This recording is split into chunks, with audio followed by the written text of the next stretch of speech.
তো সমালোচনা একটু কখনো কখনো বেশি হয়ে যায়, যাতে কাজ করতে সমস্যা হয়ে যায়। আমরা দেখছি যে বাজারে যে পণ্যের আমার কাজ হচ্ছে সরবরাহ এবং ঘাটতি যোগান, যে এর যে যদি কোনো ঘাটতি থাকে তাহলে সেটাকে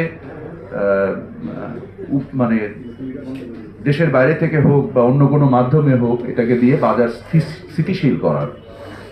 গতকাল আমরা তেলের দাম 8 টাকা বাড়িয়েছি।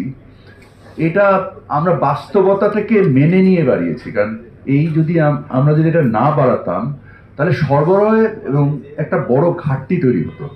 সামনে রমজান আসছে, আমি রমজানের জন্য আপনাদেরকে সুখবর দিতে চাই। ইনশাল্লাহ আমি আশা করি যে আমাদের রমজানের যে প্রয়োজনীয় যেসব দ্রব্য, খেজুর, ছোলা, তেল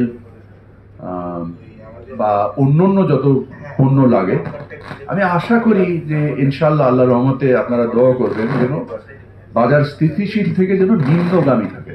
আমার উদ্দেশ্য, অফকোর্স আমাদের ফেলিয়ার আছে আলুতে, এটা অস্বীকার করার কোনো সুযোগ নেই।